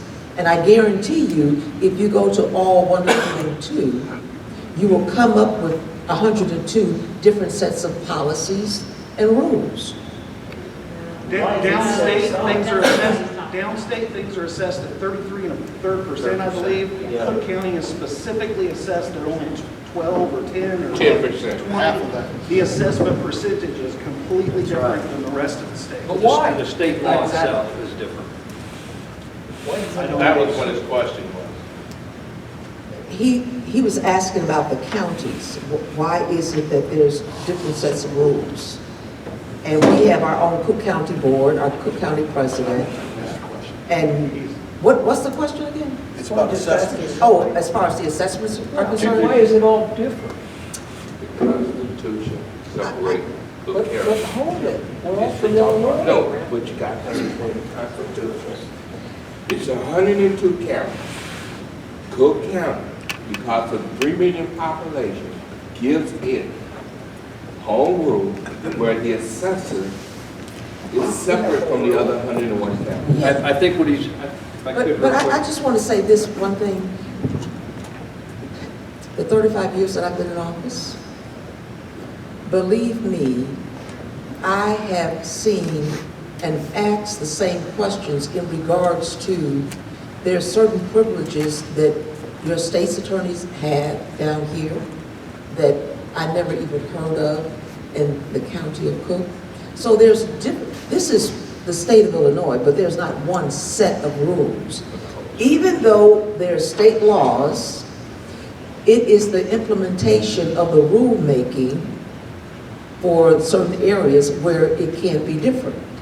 So I will never be naive and tell anyone that we live in one state of Illinois and everything is equal. That's certainly not true. We have two Chicago. I think one of the, correct me if I'm wrong, Rob, I think what he was looking at was Illinois has the Illinois state statutes for property tax. And that Illinois state statute, property tax assessment, there's one rule for everybody except Cook County. Takes you back to the And Constitution. that's correct. They have home rule units downstate as well, but we do have one set of rules for everybody in the state, but a separate rules for Cook County for assessments.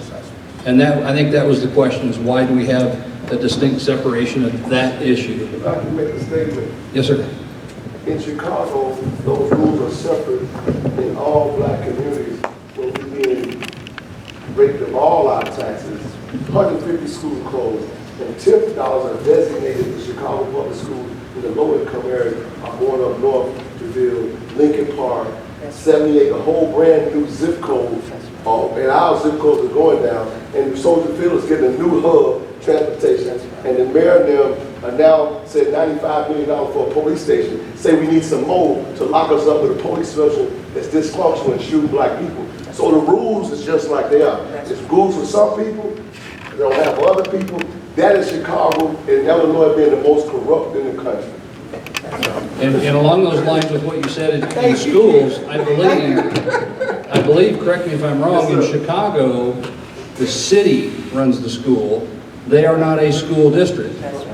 And the city mayor appoints the board members, they're not elected. And that's back to our whole system of government. We're either a constitutional republic or we're not. We could go on all night, brother, trust me. Hey, two questions back here we want to get to. Clear back. Lincoln, come on up. I'll try to get it from back here. Can everybody hear me? Okay? No, you're on TV. No, I don't want to be on TV. Too late. Go ahead, project your voice. I don't see this problem ever getting fixed for a couple reasons. Look at the amount of people here. At the highest count, I had 48 people. There's 43 here now, including everybody up there, and all the planners, the press, and us few people here in the cheap seats. Why are people concerned? You guys should be sitting way back there, and this should be full, clear to the hall. But it's not. I don't know the answer to that. And secondly, I just think it's kind of ironic that we're doing this in a business that's no longer here. That was kind of the point. Right. Taxes in a TIF district. Sir, may I say this, please? I'm not worried about the number of people that's here, because the people that's here and the information and the conversation that we are able to have and the exchange is to me, is priceless. If this room was packed, we would not be able to have this exchange. So if there was only two of us, and quite frankly, I'm glad there's more than two because I don't have to talk to myself. But I thank you for being here, and I thank everyone else, and I'm sure that everyone is going to go out and tell someone else about what all they missed and they should have been here. Well, you're right. You can have better dialogue with a smaller group, but it's also less impactful for you to take. Well, that's a matter of opinion, because when I have 3 of my colleagues here who haven't spoken and 2 on the phone. Who's the other? Because I didn't call them.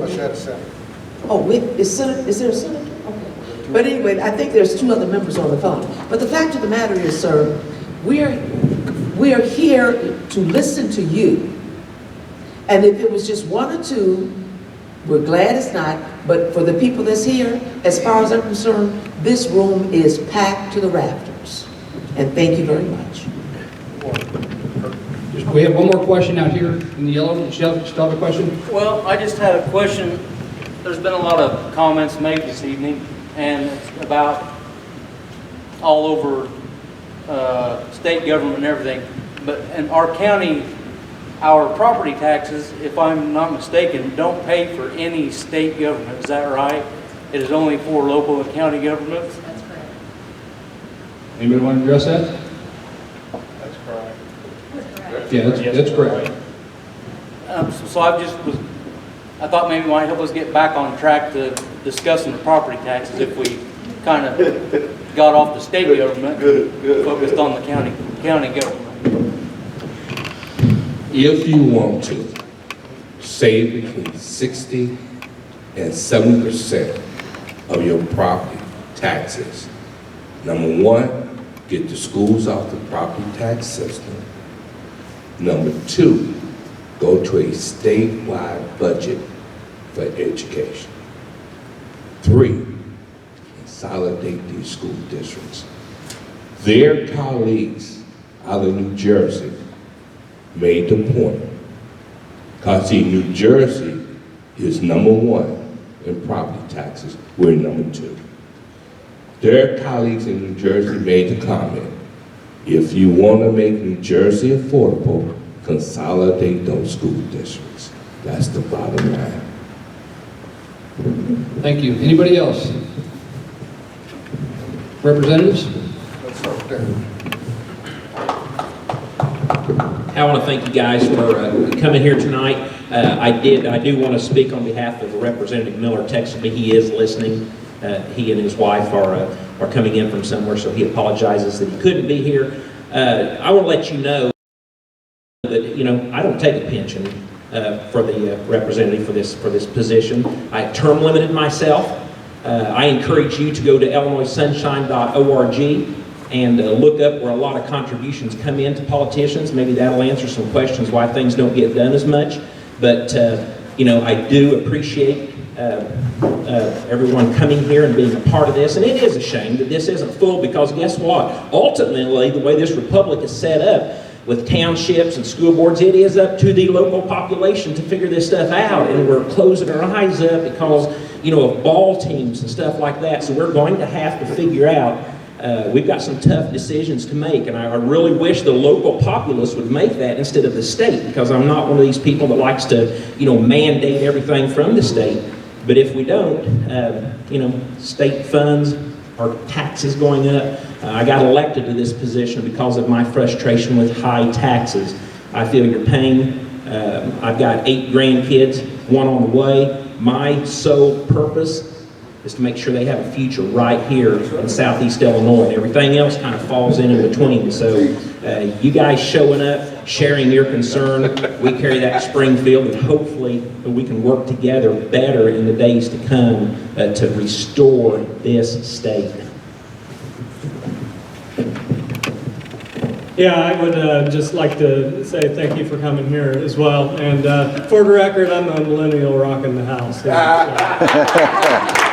But, you know, these things on the property taxes, it's not rocket science, really, when it comes right down to it. You know, you don't move the needle on property taxes until you deal with the biggest cost drivers in the state. That's the public sector pensions and the sheer volume of government. But, you know, you talked about we want to hear solutions. I've been in Springfield for a year and nobody talks about solutions. It's not talked about on these issues specifically. And I think the reason that it's not talked about is if you go start messing with this stuff, you're going to mess with some very, very powerful, very well-funded special interests. And that gets back to the corruption problem in Illinois. You know, the money just keeps going round and round and round. We've got senators and representatives and aldermen, you know, getting indicted for these pay-to-play scandals. You know, and if you look at the people that are paying most of these people, it's the special interests that have a vested interest in nothing being reformed on the public sector pensions, on the consolidation of government. We had a great bipartisan school district efficiency consolidation commission reform that I'm a co-sponsor on with Democratic Representative Rita Mayfield from the suburbs up there. This bill passed the Illinois House unanimously, not a single vote against it, and then it went to Senate committee, and it got a brick put on it. It absolutely got a brick put on it because the public sector special interests decided that they didn't like it. So it's just sitting there. But it's a great reform. It's a great start. In my opinion, it doesn't go far enough. You know, it does a lot of things that we talked about, consolidating district level administrators. We're not even talking about, you know, closing a single school or getting rid of a single teacher with these deals. You know, so that just makes all the sense in the world. But because the special interests in Springfield don't want anything to do with it. You know, it's not in their playbook. They put a brick on it, and that's very, very unfortunate. You know, I'm also co-sponsoring a pension package that's pretty common sense, I think, moving forward in this next legislature. All this does is basically three things. Number one, the cost of living increases, which isn't even really, it shouldn't even be called that. They should be called automatic raises, because that's what they are, because there's no connection to the economy on it. All we're asking is to tie that 3% compounding, let's tie it to the consumer price index. That way everything stays even. We can't allow government to keep growing faster than our ability to pay for it. You know, we got to look at retirement ages on some of these things. I mean, this stuff's got to be on the table. And why aren't we putting a maximum cap on these pensions? I mean, we have it for Social Security, it's somewhere around $132,000. Nobody should be making a public sector pension above that. You know, if you're making that kind of money, then you have a responsibility to be funding a major portion of your own retirement. You know, if we cap that at $132,000, that takes all the double dipping, triple dipping, quadruple dipping, that takes all of that stuff off the table. It just caps it at that. So that's some stuff that makes sense. But what I found is there's a lot of things that make sense that don't get a whole lot of traction in Springfield. So until we tackle this special interest deal in Springfield, it's going to be really, really hard to move forward with legislation. But you know, I'm encouraged by the people here. I'm encouraged by a lot of the comments. There's a lot of smart people, a lot of good ideas. We just need to get some momentum going in Springfield. Not much left to say. Consolidation bill number. HB 3053. Rita Mayfield was the chief sponsor. One of the things that I think Anthony talked about were the taxing retirements. And there's a bigger drain. There's a bigger drain on our system than the loss of income if we were to tax retirements. And that's the income that's been lost from people that have left. The exodus of this state, the people that have left, that have taken their wealth, have taken their pensions out of the state. And I'm not talking about public sectors. I'm talking about people that have had homes here, have had businesses here, that have worked here all their lives, and now they can't afford to stay here.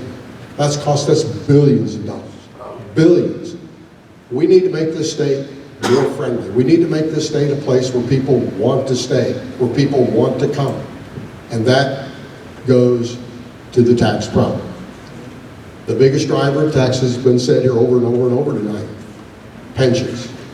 Every unit of government, every unit, all the way up to where we are in Springfield, the biggest driver of your taxes are pensions.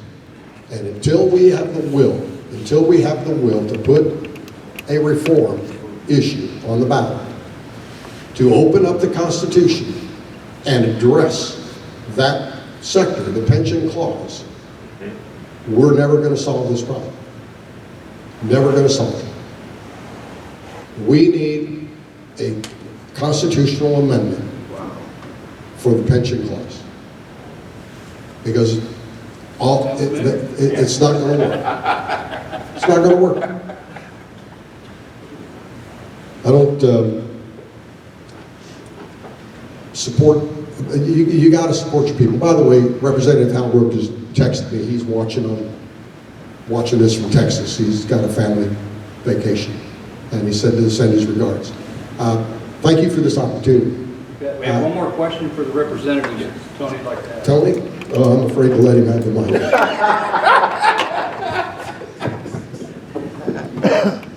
My question to the representative, since we know we got folks double and triple dipping, why not pass a law in Springfield that if you work for the county and then you go to work for Springfield, your pension follows you?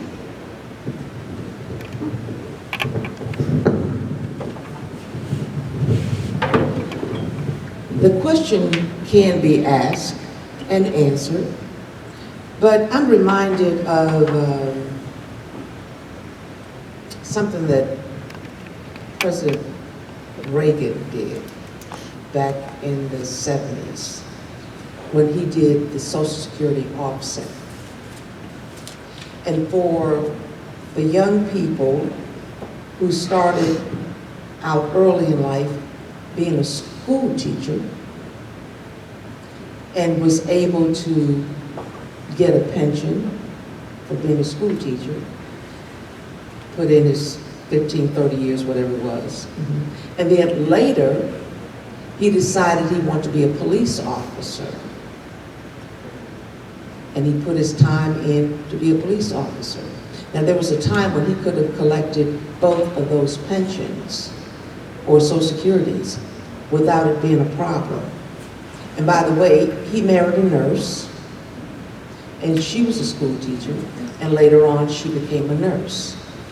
And under Reagan, he said that those people were cheaters, and they did not deserve both of those Social Securities. And so therefore, you could have the highest of one and a partial of the other. But they work for both of them. They should have both of them. And they should have all four of them. But that cannot happen even under Social Security. Is that fair? Because every year I do the legislation I have a resolution drafted to Congress to do away with the Social Security offset. Because if it were not for the offset, maybe some seniors would be able to afford their prescription drugs, afford their deductibles, afford to move out, afford to leave some funds for their families. Maybe they would be able to afford to do so. Why are these elderly people at this time of their life, knowing that they paid their dues, have monies up there, and they're being penalized? So this conversation can go both ways. And we really need to have a conversation and do what's best. After all, we're moving into the 21st, well, we're coming out of the 21st century, but we're moving on in life. So we need to stop looking back and move forward. And let's deal with some of the burdensome things that's been in the way, that is in the way, to address these problems. And part of the problem is the pensions. Part of the problem is the collecting of the taxes. Part of the problem is the administrators. Part of the problems is the school districts. Part of the problems, there's lots of problems out there. Equal protection under the law. Equal assessments under the law. There's lots of things that we need to discuss. And I really want to take this opportunity to thank each and every last one of you for your attention. And it's truly been my pleasure to come out here to visit and to talk about what it is that we all need to talk about. And that is the problem with these taxes that's holding us all. And thank you very much. Thank you. Appreciate it. I'd like to thank everybody for coming out. And again, big, huge thanks to Rural King for putting this together for everybody. And y'all have a good night. Stay safe.